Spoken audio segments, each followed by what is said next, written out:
Дали новинарството денес ја губи битката за доверба, внимание и вистина?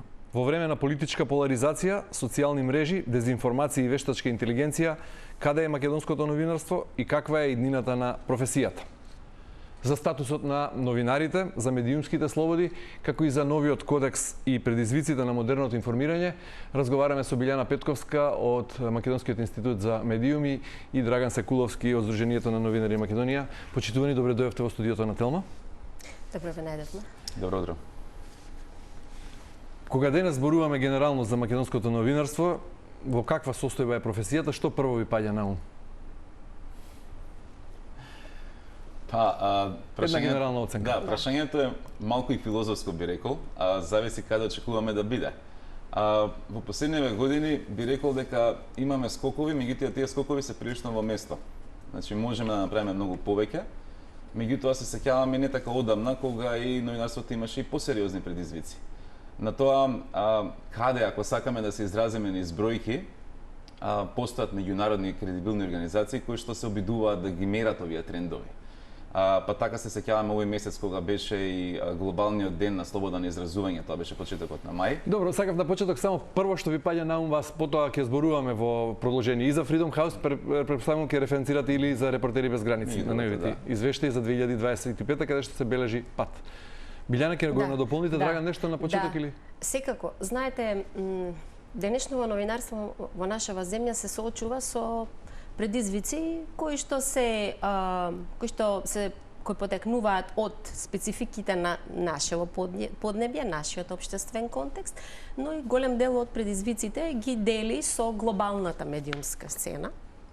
И во тој дел не отстапуваме многу, туку треба да се обидуваме да ги да се престроиме, да речам, кон еден процес во кој ќе разменување знања, искуства, препораки, како да ги надминеме предизвиците со кои што се среќаваме. Меѓутоа, генерално, мислам дека можеме сите да направиме многу повеќе од она што сега го имаме како понуда, од она што граѓаните на дневна основа го добиваат како информација, кое што треба да им помогне да го обликуваат своето мислење и став за низ општествени прашања, бидејќи тоа е суштината и улогата на новинарството. Бидејќи Драган го оцени прашањето како прилично филозофско, добив прилично општи одговори, па ќе се обидам да се надополнам со следново прашање или прашање од комбинација од две прашања за да добием малку поконкретни одговори во делот на воведот.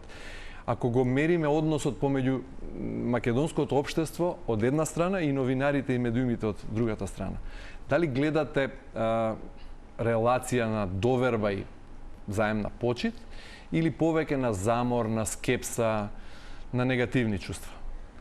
Или, да се допрецизирам, ако треба да поставиме диагноза, каква би била диагнозата за македонското новинарство денес? Има потенцијал да биде многу подобро, како што кажав и претходно, и за тоа е потребен ангажман на сите чинители во општеството. Што е најголем предизвик? Условите во кои што работат медиумите, би рекла, се приоритет број 1. Условите особено во кои што работат новинарите, нивниот социјален статус, економски статус, тоа е една од најболните точки на нашево медиумско обкружување, но на што е важно и за гледачите и за сите нас кога дискутираме нови работи е, знаете, во денешно време и на глобалната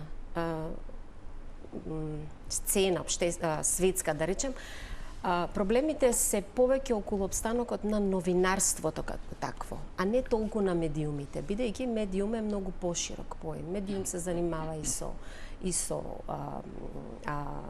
забава, спорт, други работи. Новинарството како професија која што го брани јавниот интерес, работи за општото добро, работи, функционира за доброто на граѓаните, ги брани човековите права, демократијата, придонесува за економскиот просперитет на општеството.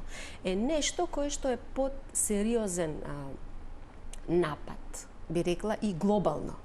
Видете што се случува во Америка, кој што беше светилник на тоа што представува новинарство квалитетно, професионално, веродостојно. Релациите со носителите на моќ, особено. Дали може ова да го дефинираме се ова како вовед, дека новинарството, не само во Македонија, видите, генерално, глобално е во криза, своевидна криза. И дали се работи криза на новинарството или криза на медиумскиот концепт, може би? Па, јас ако може да се надобрзам, може би криза и би рекол претежок збор, меѓутоа факт е дека новинарството се наоѓа во фаза на промена. И тоа е неминовно, како што каже колешката, промените се диктирани пред се и од побарувањата од самата публика. Знаете, утрово кога возев навака нека телевизија Телма, околу 10 часот јас видов на неколку локации во градот група на новинари, медиумски работници, сниматели кои што чекаат нели да започнат одредени настани да ги покријат и да ги известат граѓаните. Сега прашањето е кога не би ги имало, како граѓаните ќе дознаат што се денеска актуелните новини, кои се актуелните да речеме информации што се важни за нив, или пак може би неважни, на крајот на денот и публиката си ги селектира оние работи што смета дека се битни за самите себе. Кризата пред се настанува, да речеме, од финансиски аспект, бидејќи некои медиуми, да се навратиме на медиумите наместо на новинарите, успеваат да го јават оној бран на дигитализација, се прилагодат на новите трендови и на новите побарувања.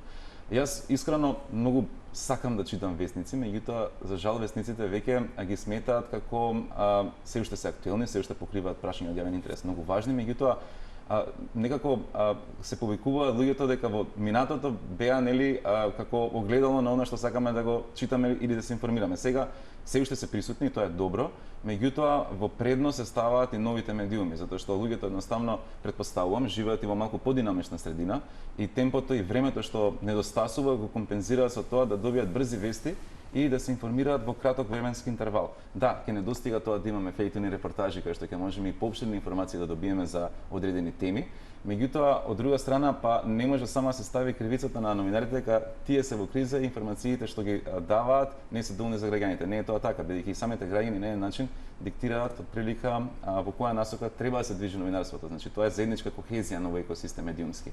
Добро, ајде да се вратиме наназад како watchdog, односно нели куќа чувар на демократијата, односно на јавниот интерес. Новинарството во Македонија несомнено одигра многу важна улога во создавањето на современата македонска држава од независноста наваму. Многу битки отвори, многу од тие битки ги доби, но некако како да имам впечаток дека најтешко ни оди битката за самите себе, за професијата генерално. Дали и вие како медиумски организации го делите истиот впечаток? И зошто е тоа така? Дали и денес македонското новинарство има капацитет да се спротистави на центрите на моќ, без разлика од која страна доаѓаат? Вие, Билјана, велите, новинарството е под напад. Напад од кого? Да. Напад од носителите на моќ во општеството, главно би рекла. И политички, и економски. Знаете, нели има една стара кованица, нели медиумите се огледало на општеството, кој што мислам дека секогаш е валидна. Какво ви општеството, во принцип, такви се и медиумите, каков е економскиот контекст во кој што функционира и бизнисот, такви се и можностите во кој што финансиски пред се, бидејќи функционирањето на медиумите е поврзано со, особено нели на комерцијалните медиуми, кои што се значаен дел нели од севкупниот медиумски екосистем во секоја држава. Тоа има влијание врз капацитетите на општеството, врз капацитетите на медиумите, државата со незините медиумски политики. Тоа е исклучително важно прашање, кое што го обликува системот, поставува цели кон кои треба да се движи медиумскиот сектор, и тоа е една од работите за кои што веројатно и ќе зборуваме сега во периодот во рамки на интервјута. Да. Драган, ќе се надополните или Јас само сакам да се надоврзам со две реченици, можеби дека едно демократско општество не може да функционира и да има прогрес ако нема нели силно новинарство. Кај нас, да речеме, генерално секогаш кога граѓаните ќе се разочараат од институциите или едноставно од правдата или неправдата. Последниот шалтер, ако можем така да се изразам фигуративно, е медиумот или новинарот. Во смисол, без разлика дали станува збор за имотно правен спор, работнички права, други неправди, да не ги набројувам сите, и велат да, за ова мора да дозна јавноста, едноставно нешто не функционира, ве молиме како да направиме заедно, ова има јавен интерес, едноставно се коригира дека не е само за мене, туку е тоа за сите граѓани. И тоа е важната улога на новинарите, напротив, значи во суштина да ги покријат оние теми каде што ќе бидат од јавен интерес и ќе се донесе добро за, нели, развој на сите нас како заедница. Дали во таа смисла се согласувате со некоја констатација или со ставот на многумина, барем од оваа повозрасна генерација на новинари, дека од овој аспект сега изгледа неповторлива она така наречена журналистичка ренесанса од крајот на 90-тите години или почетокот на новиот милениум. Значи почетокот на плурализмот во Македонија. И зошто е тоа така? Видете, зошто тоа беа златни времиња? Беа златни времиња, тоа е точно дневните тиражи на дневник, да речем, во тоа време најчитаниот дневен весник достигнува до 100.000, што е, нели, бројка која што во денешно време добро. Веќе тоа е нерелевантно затоа што се е дигитализирано и со весниците, нели, тоа е прашање на вистина на обстанок. Меѓутоа, знаете, со дигиталната трансформација се смени се. Ништо не е повеќе исто како што беше, и тоа се времиња за кои што може да со носталгија да се сеќаваме, да кажуваме колку беше добро, меѓутоа мораме да се адаптираме на новата реалност и мислам дека тешко ни оди. Тешко ни оди како на општество во целина. Државата со незините медиумски политики во принцип постапува повеќе по директива, условно кажано, на процесот на евроинтеграција. Јас мислам дека ако не е евроинтегративниот процес и насоките кои што доаѓаат од Брисел, работите веројатно во тој дел ќе стагнираат уште повеќе, бидејќи, да не се залажуваме, и кај нас и насекаде во светот, без разлика кој е на власт, на различни нивоа, политиката на овој или оној начин сака да има некаква контрола во медиумскиот простор. И со тоа тешко се бориме и ние, меѓутоа и остатокот од светот. Да.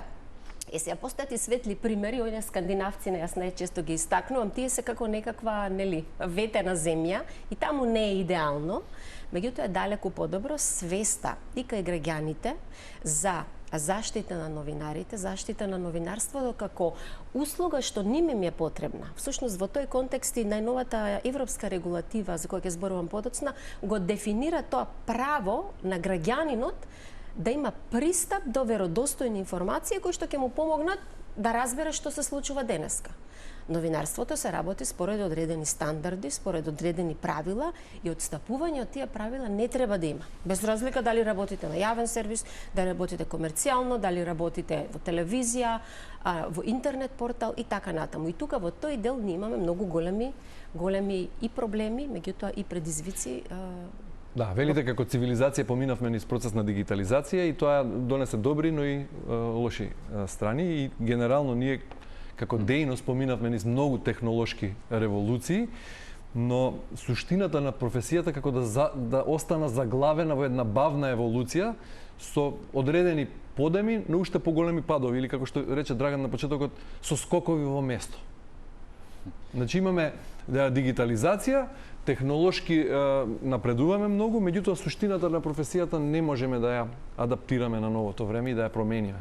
Не само ние, велите генерално, проблемот е глобален, не е само наш. Но, ако може да се надоврзам, во последните години како закан или главни конкурентни на традиционалните медиуми или новинарите како што ние ги знаеме, не се само политичките чинители, партии, државата и така натаму, туку се и приватните корпорации преку оние глобални мрежи за социјална комуникација. Да не ги набројуваме повеќе, но мислам пред се на Facebook, TikTok, Twitter и останатите платформи, каде што генерално освен објавување на слики и хумористични, да речеме, содржини, понекогаш овие платформи сериозно се обидуваат да направат и одредени наративови информирање за теми кои што се важни за граѓаните. Што е разликата помеѓу тие содржини што се објавуваат од корисници или непознати корисници, така наречени ботови и слично, на овие платформи и новинарските содржини? Прво, новинарските содржини поминуваат одредени филтри на етички контроли. Значи, во сериозен медиум имаме новинар, имаме уредник, имаме сениор, да речеме, новинар кои што знаат како да ги на еден начин подобрат текстовите, видеата и самите информативни содржини. Во рамки на платформите, Facebook го земе како пример, таму нема контрола генерално. Таму значи може таа информација да биде тотално невистинита и тотално неточна. И затоа и самите граѓани кога се обидуваат да се информираат за локална тема, се случило нешто во утро или можеби од вчерашниот ден, повеќе кредибилност имаат информациите што се објавени на самите медиуми од страна на новинарите, кои што знаеме кои се со име, презиме, како изгледаат, тоа се јавни личности, отколку некој со акроним, да речеме, име што не е реално воопшто не подпишани. И воопшто не подпишани. Така што тука одговорноста е од сите страни. Значи не можеме да кажеме дека само новинарите имаат ексклузивна одговорност. Тука одговорноста нормално е на сите чинители да се крени свеста од кои канали е етички, да речеме, има содржини, од кои канали е безбедно да се информира за одредени прашања. Велите, притисокот не доаѓа само од страна на политиката, генерално што ова прашање во овој дел. Имате ли впечаток како медиумски организации дека политичките елити ги научија лекциите од минатото и се трудат да не ги повторат грешките? Или лекциите не се научени?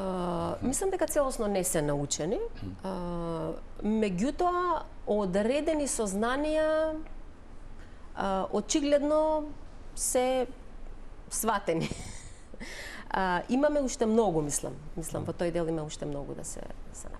Добре, јас можеби малку поконкретно сегашната, да речеме, политичка структура, мислам дека минатиот пат кога беше на власт имаше многу лоша репутација пред 10 години, дека прави сериозен притисок кон медиумите, и тоа не е мислење, туку тоа е факт што беше во сите извештаи кредибилни на комисија, на Стейт департмент и така натаму. Мислам дека дел од сегашните, да речеме, политички чинители знаат или можеби се сеќаваат дека тоа не беше така одамна, дека доколку се прават експлицитни притисоци на самите медиуми и новинари, дека тоа ќе има и политички реперкусии кон нив. Меѓутоа, проблемот настанува каде што регионално на Западен Балкан гледаме дека одредени влади на вистина се имаат агресивни механизми кон самите новинари. Ќе го земам примерот, да речеме, со Србија или Северно Косово. Ако ги гледаме низ бројки, во последните 10 години, само еден индикатор да речеме, ако има 1000 напади на новинари, толку има во овие 8 земји од Западен Балкан, само 500 се имаа случајно минатата година во Србија и во Косово заедно. Значи имаме некој негативен тренд. Тој негативен тренд, ако се случил негде, не знам, во некое рурално место во Австралија, можеби нема влезе во радар на нашите политичари. Меѓутоа, фактот дека се случува во Србија, Косово и останатите соседни земји, да речеме, до некаде, може да има и негативен ефект и кон нас, бидејќи тие трендови не секогаш, ама лесно може да се прелеат и во соседните држави. Недостоен наратив, слушаме и од политичари и опозиционери, не само од политичари кои се на власт. Апсолутно, да не биде погрешно сватен дека кривицата е само кај еден.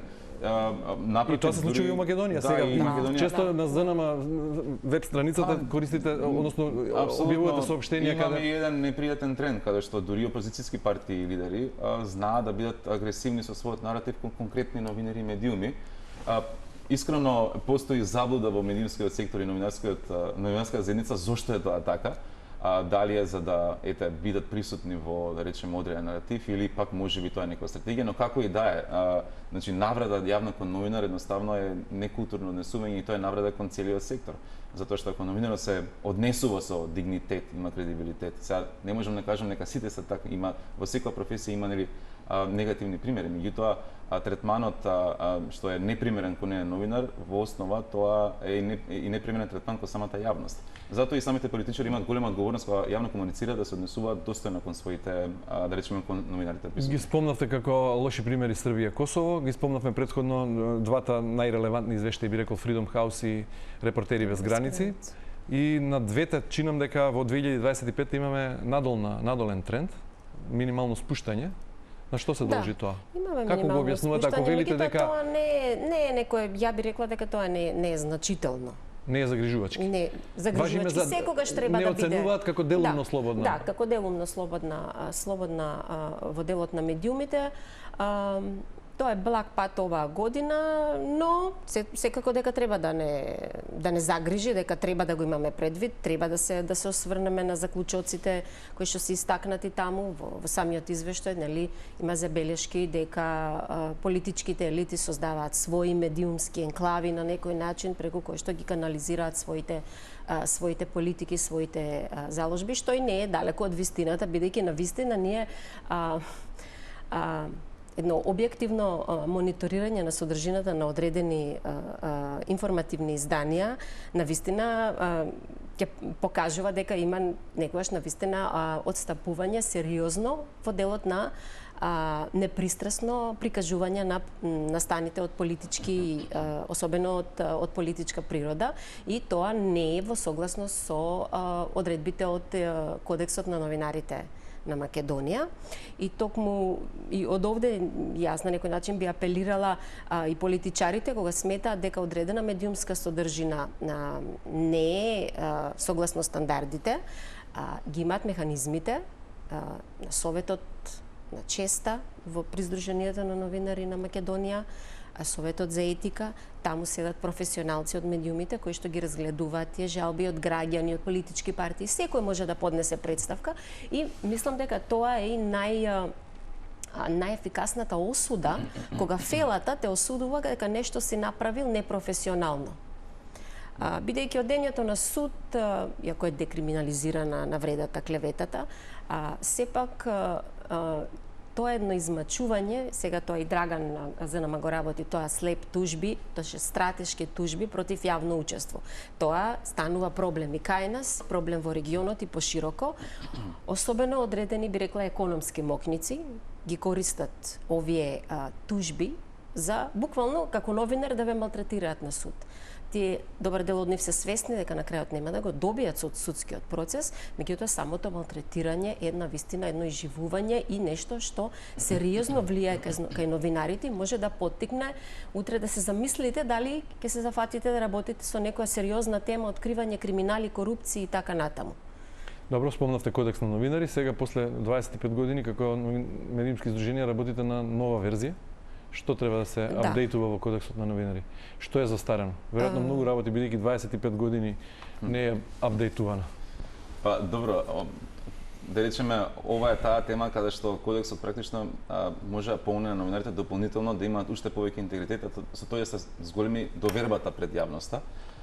Кодексот моментално е во функција, значи 25 години од 2001 и се уште е добар, меѓутоа е застарен, затоа што истиот, ако направиме на аналогија, е практично како сега да сте вие во некоја урбана средина, некој урбан град, за прв пат во вашиот живот, меѓутоа немате телефон, имате мапа. А во меѓувреме таа мапа е стара 25 години и практично имаме нови улици, нови имиња и се. Нови згради, Многу нови згради и така натаму, да. Сега, во контекст на Кодексот, пред 25 години, тоа што го запуштавме во наш разговор, пред се начинот и стилот на информирање беше поинаков. Навиките на граѓаните беа поинакви. Сега, од денешна гледна точка, значи имаме сериозен инпут кога станува збор за креирање на содржина од страна на вештачка интелигенција или платформи кои што ги користат и граѓаните и новинарите и практично многу луѓе во разни сектори. Кодексот се обидува на еден начин да стави паралела околу тие нови трендови, околу вештачка интелигенција, околу самата дигитализација. Меѓутоа, за мене лично многу е поважно процесот како се носи овој кодекс да биде инклузивен, транспарентен, бидејќи никој не сака да има чувство дека некој наметнува како да известува или не. Коинцидентно или не, го спомнав регионот, и во регионот повеќето земји не сме се договарали искрено, меѓутоа и тие прават измени на своите кодекси, бидејќи забележуваат дека едноставно има потреба. Така што, ако се е во ред, се надевам дека веќе од оваа есен ќе биде промовиран, ќе има и мала кампања, како тој кодекс ќе изгледа. Тоа ќе практично јас очекувам да биде некои 2-3 страни текст од 20 на члена, бидејќи трендот кодекси да бидат кратки и јасни, да служат и за самите граѓани. Зошто се битни за граѓаните? Бидејќи ако тие пример не се задоволни од некоја содржина од одреден медиум или новинар, може да го искористат кодексот да видат во кој дел таа содржина можеби не им се допаѓа и потоа да поднесат бесплатна представка, која што каже колешката Бијана, до тие така наречени саморегулативни тела. Во работната верзија што ми ја пративте, забележав дека силно се потенцира разликата помеѓу јавен интерес и интерес на јавноста.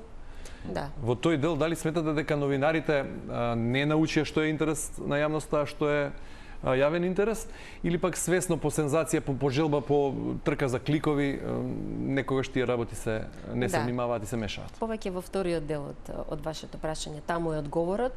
Видете, ние Драган спомна, навистина кодексот е направен во еден инклузивен процес во кој што беа вклучени голем број новинари, медиумски професионалци со цел да ја отсликува навистина потребата на заедницата. Исто така, направени се анализи на досегашната работа на телата што постапуваат по жалби за примена на досегашниот кодекс. И од таму извлечени се одредени заклучоци кои одредби се најпроблематични. Например, статистиката на Советот за етика покажува дека првиот член, а тоа е дека новинарите имаат обврска за точно и вистинито и веродостојно известување. Значи, навистина, токму во тој дел, во основата, има и најмногу прекршувања до сега се забележени. Исто така направени се споредби со кодекси во регионот и кодекси во Европа. Значи, направена една темелна анализа, исто така се прибрани податоци и од самите членови на овие совети кои што постапуваат по жалби и тие кажуваат дека за одредени проблеми и жалби кои што ги добиваат, тие во рамки на постоечкиот кодекс немаат механизам како да постапат. И поради тоа ги собравме сите овие сознанија и седнавме во една поширок состав на новинари практичари, работевме подолго време и ја направивме оваа верзија, деновиве ќе биде објавена финалната верзија на кодексот. Интересот на јавноста е јавниот интерес. Тоа е поврзано повеќе со оние, како да ги наречам, кликбейт наслови. Тоа го донесе дигиталното време, присуството, сите медиуми се присутни на социјалните мрежи. Секој човек, впрочем, со телефон може да биде медиум и да сите се информирани веќе од социјални мрежи. Се ставаат наслови кои што многу често немаат заедничко ништо со содржината на текстот. Тоа се конструкции на наслови кои што се мамка за читателите, се оди повеќе на емоции. Луѓето секогаш тоа е веројатно во природата на човечката психа да се клика содржина која што е вознемирувачка, која што е и повеќе негативна, би рекла. Поради тоа и сам новиот кодекс содржи одредби во овој дел дека насловите морат да ја отсликуваат содржината на тоа што е објавено. Оние deepfake видеа, тоа е страшна работа. Се создава содржина која што целосно измислена, а му се импутира на некој, нели, се зема одреден лик, па се импутира дека тој го кажува тоа или прави нешто. И тоа исто така е покриено со кодексот, дека новинарската содржина никако не смее да отсликува такво нешто, целосно извртување на фактите. Потоа, од анкетите што беа направени со многу новинари, беше укажано на одредени работи кои што доаѓаат од праксата. Например, тргување со влијание. Постојат новинари кои што, за жал, ја злоупотребуваат својата позиција и поради тоа имаше потреба тоа јасно да се нагласи. Известување од политички настани процеси, дека тоа мора да биде избалансирано и дека новинарот мора да направи дистанца од политичките случувања. Известувањето од големи нестреги, трагедии, тоа малку го дефиниравме по-прецизно, затоа што со социјалниве мрежи навистина се објавуваат секакви содржини кои што не доликуваат, особено од трагедии, семејства, самоубиства, делот на самоубиства, обиди за самоубиства, исто така го покривме во овој дел. Тајно снимање беше нешто на што беше посочено од страна на многу новинари, дека е нешто што во принцип не треба да се практикува, меѓутоа кога ќе сватите дека јавниот интерес е многу поголем од тоа што сака од етичката дилема, во тој случај значи се одлучим за формулација која што упатува на тоа дека тајно снимање е дозволено и објавување, не само снимање, објавување на содржината, само во случај кога навистина јавниот интерес е превисок за она за кое што се информира. Рекламирањето исто така, скриено рекламирање, знаете, навистина е неприфатливо тоа се и европските, и на новиве регулативи, Европскиот акт за слобода на медиумите упатуваат на тоа дека новинарската содржина мора да биде ограничена од рекламирањето. Без скриено рекламирање. Без скриено Добро, рековте многу работи што треба да ја додефинираат дејноста.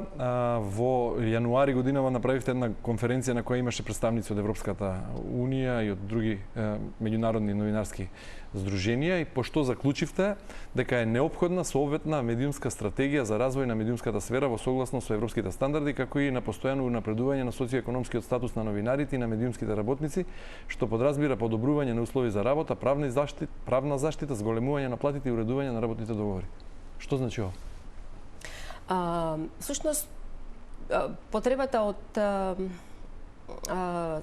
градење на стратегија за прв пат во државата е нешто што досега последниве 10 на 15 години е истакнувано од страна на многу представници на медиумските куќи, на новинарите, уредници и всушност државата, не ние, Министерството за дигитална трансформација минатата година во соработка со Европската унија, тоа се информации што се јавни, објавија тендер за обезбедување на консултантски услуги за започнување на процес на изработка на стратегија за развој на медиумската дејност во земјава за наредниве 5 години со придружен акциски план. Ме чуди на толку предизвици во професијава, што барањево не доаѓа од фелата, туку доаѓа од државата. Да, тоа е многу интересно и уште поинтересно е што во принцип од една, како да речем, би рекла добронамерна идеја, значи да се изработи некаков документ што треба да помогне да се надминат актуелните предизвици и да постави одредени цели кон кои што ќе се стремиме да изградиме едно поквалитетно медиумско поквалитетен медиумски екосистем, често наидува и од страна на представници на медиумите на Може би го чувствуваат како наметнато што им доаѓа од страна на државата. Зошто државата да прави стратегија за потребите на фелата? Видете сега, кој ќе ја направи друг стратегијата? Државата има обврска да гради медиумска политика, која што ќе го постави обкружувањето во кое функционираат медиумите. Медиумите има закони, има процедури, има правила. Ако е тоа така, зошто не е направено 25 години? Тоа е добро прашање, да. Тоа е добро прашање, не е направено, не знам зошто. Не постоел интерес кај државата, не постоел интерес кај медиумите, не знам.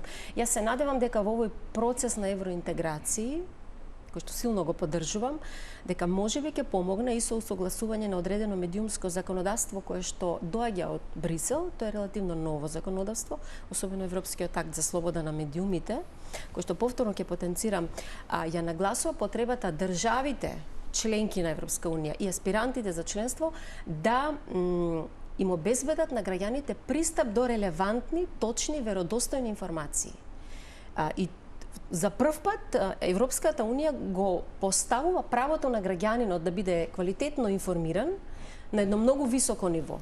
И земјите членки, поради тоа, треба да создадат услови во кои што новинарите, новинарството, медиумите ќе функционираат на начин да им го обезбедат тоа право. Всушност тоа и тој Европски акт за слобода на медиуми го поставува како услуга. Но граѓаните треба да имаат пристап до таков вид на услуги, квалитетни услуги кои што ќе им помогнат да формираат мислење за тоа што се случува околу нив. Бидејќи да се разбереме, ние денеска имаме толку многу конфузија во јавната сфера за тоа што реално се случува, па прашајте вие обичен човек да ви објасни дали тој разбира во што е нашиот проблем со, не знам, различни теми политички. Мораме да завршуваме, кусо само за крај. Имаме многу своји специфики како слабости и предизвици, меѓутоа генерално кога ќе погледнеме и во регионот споредено и на овие ранг листи не стоиме многу драматично полошо, дури од некои земји членки на Европската унија, од кои земаме примери. Зошто е тоа така? Се ќе сведеме под насловот новото време? И ако е така, ако е новото време, дали во иднина ќе дојде време кога ќе биде потешко да се добие информација или ќе биде потешко да се препознае што е вистина, што не? Јас би сакала малку да завршам и со доза на оптимизам во однос на ова прашање, бидејќи околу тие ранглисти, само накратко, значи Македонија има историјат да биде шампион и во лошо и во добро. Ако сега сме на 42 место од 180 вкупно глобално според Репортери без граници, пред само 10 години бевме 123-тото место и бевме можеби меѓу најлошите во Европа. Сега сме добри, меѓутоа секогаш можеме подобри. А што не прави добри, тоа се одредени акти кои што беа донесени како поголема заштита на новинарите преку измена на кривичниот закон, да речеме помал број на тужби, помал број на напади во државата и слично, меѓутоа и етично новинарство и професионално новинарство. Да не забораваме дека минатите години преку оние награди кои што ги доделуваме како исламски организации, значи Здруженијата само на новинари доделува неколку пати годишно награди со нашите стратешки партнери како Обединените нации, имаше прекрасни истории од истражувачки новинари кои што открија сериозни криминали за злоупотреба на јавни фондови, теми врзани со еколошки катастрофи, теми врзани со урбано или да речеме рурално живење како сакате. Значи сите граѓани ги опфаќаат, и од централниот град и од помалите местни заедници. И ако не беа тие теми, едноставно немаше да има промени. Дали се случија сите промени? Секако дека не. Меѓутоа дали се отпушнати барем во некој дел? Да. Чија е таа заслуга? На новинарите. Значи, сакам да кажам дека треба да се цени нивниот труд, треба да се почитуваат. И ако некој да речеме смета дека не е етичен, тоа е тој етички кодекс. Затоа го работиме и затоа се трудиме да го промовираме, бидејќи законите да речеме служат за сите, меѓутоа етичкиот кодекс е прерогатив за работата на професионалните новинари. Да, јас само би се надоврзала овде, бидејќи ние повеќе од 20 години листот доделуваме награда за најдобра истражувачка историја, која што сега го носи името на покојниот Никола Младенов. Тоа се главно стории кои што го откриваат криминалот и корупцијата во државата.